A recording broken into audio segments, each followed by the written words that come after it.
Assalamualaikum warahmatullahi wabarakatuh. Bertemu lagi dengan saya Ibu Sintawati.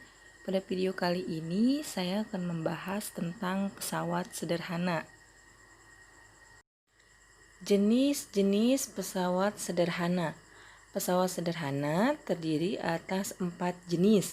Yang pertama tuas, yang kedua katrol, yang ketiga bidang miring, yang terakhir adalah roda gigi.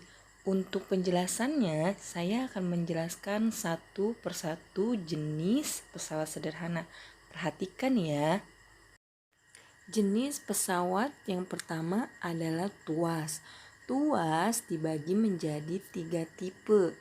Tipe pertama, contohnya adalah gunting. Tipe kedua, pengangkut beroda 1. Sedangkan tipe ketiga adalah scoop. Tipe pertama, bagian-bagiannya perhatikan ya. W ini adalah simbol dari beban. Bebannya itu bagian untuk menggunting, terletak pada ujung. Kemudian T-nya adalah titik tumpu. Titik tumpu pada gunting berada di tengah. Nah, sedangkan kuasanya pegangan untuk memegang gunting tersebut.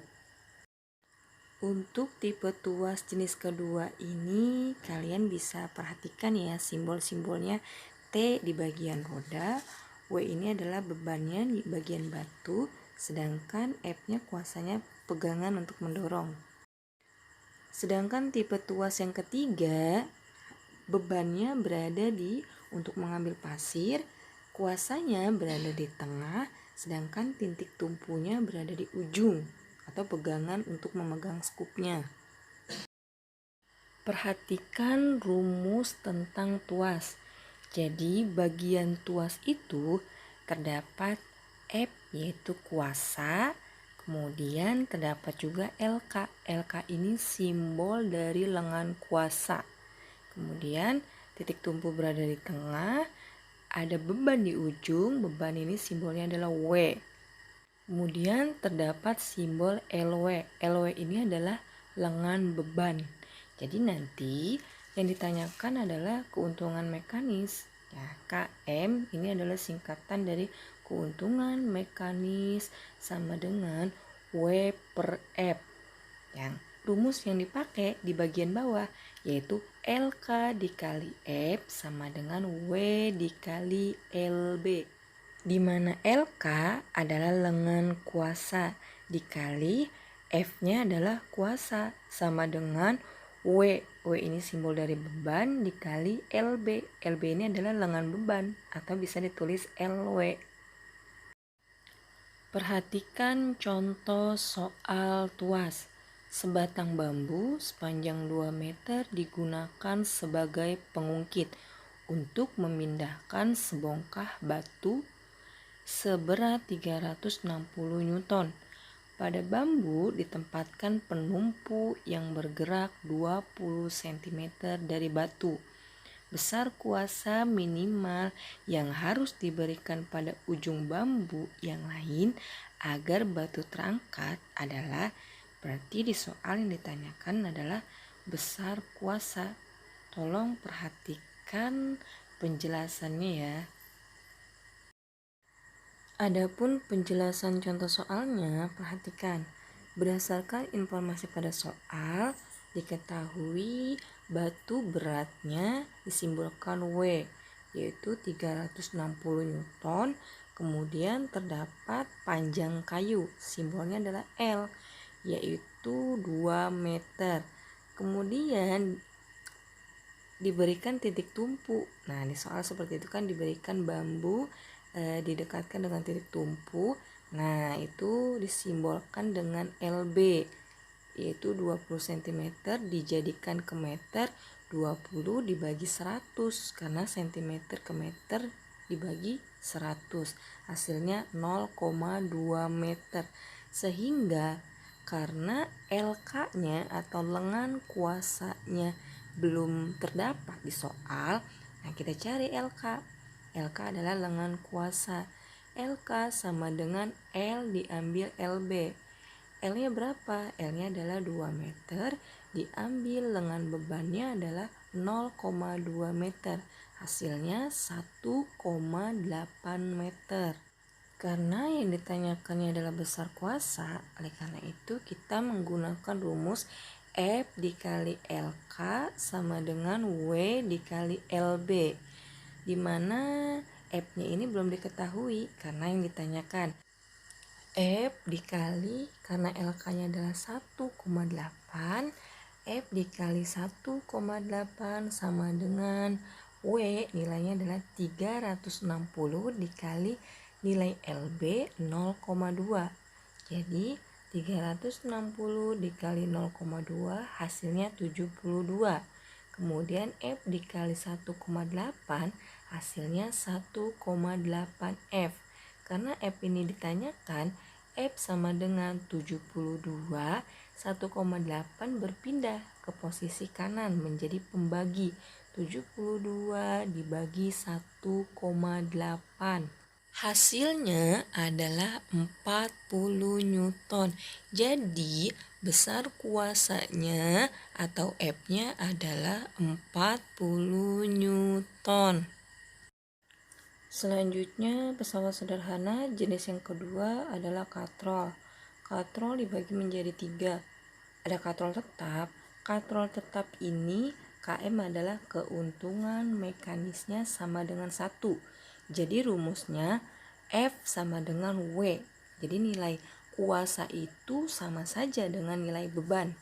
Kemudian yang katrol yang jenis kedua, katrol bebas, di mana keuntungan mekanisnya adalah 2. Rumusnya F ini sama dengan setengah W. Jadi kuasa itu nilainya adalah setengah beban.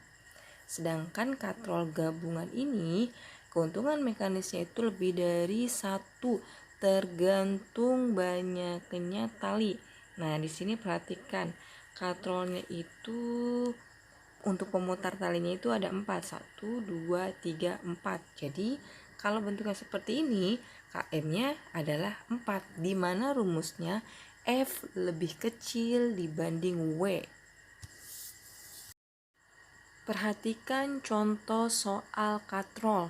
Sebuah benda yang beratnya 200 Newton diangkat menggunakan katrol bergerak. Ingat, menggunakan katrol bergerak. Berarti nanti yang ditanyakan rumusnya katrol yang bergerak.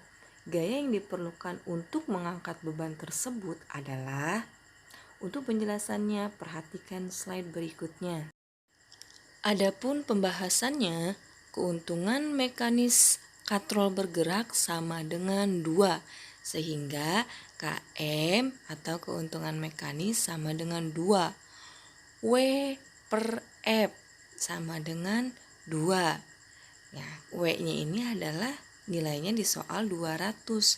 200 per F sama dengan 2. 2 ini dari mana? 2 ini ketentuan dari katrol bergerak, di mana KM-nya adalah 2. Sehingga 200 per F. Nah, dikalikan silang. 2 kali F, 2F. Kemudian yang 200 dari posisi kiri pindah ke posisi kanan. Nah, kemudian F sama dengan 200, yang angka 2 dari posisi kiri pindah ke kanan menjadi pembagi.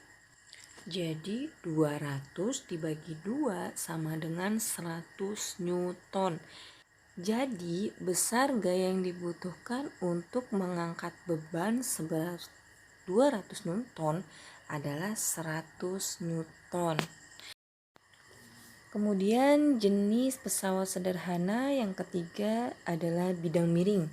Contoh penerapan dalam kehidupan sehari-hari adalah pisau, tangga, bidang miring, papan seluncur, dan sebagainya. Adapun rumus dari bidang miring, perhatikan gambar sebelah kiri, di mana di sini ada gambar segitiga atau seperti bidang miring. Nah, di bagian W ini adalah beban. Kemudian ada bagian yang miring. Nah, yang bagian miring ini adalah panjang lintasan bidang miring. Simbolnya S. Jika kalian di buku paket, panjang lintasan bidang miring ini simbolnya L. boleh L, boleh S, jadi sama saja. Untuk tinggi bidang miringnya simbolnya adalah H. Jadi keuntungan mekanis bidang miring rumusnya S per H sama dengan W per F. Boleh juga ditukar atau W per F sama dengan S per H. Perhatikan contoh soalnya. Contoh soal bidang miring. Nah, di sini 600N adalah beban atau berat. Kemudian panjang lintasannya 15 meter. Tinggi bidang miringnya adalah 5 meter. Perhatikan pertanyaannya. Besar gaya yang dibutuhkan untuk menaikkan barang seberat 600 Newton menggunakan bidang miring di atas adalah, jadi yang ditanyakannya adalah besar gaya. Besar gaya itu simbolnya adalah F. Perhatikan penjelasannya. Adapun pembahasannya, W per F sama dengan S per H.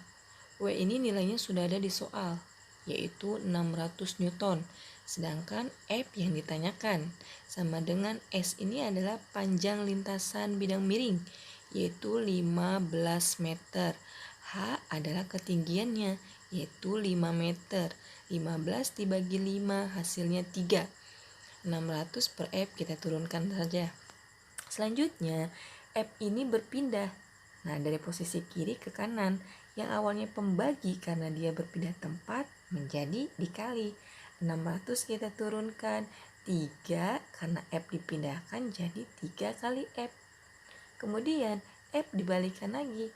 F menjadi yang ditanyakan. F sama dengan 600 berpindah tempat dari posisi kiri ke kanan menjadi pembagi. 600 dibagi 3.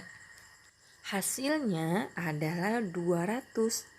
Jadi besar gaya yang dibutuhkan untuk menaikkan barang seberat 600 Newton menggunakan bidang miring tersebut adalah 200 Newton.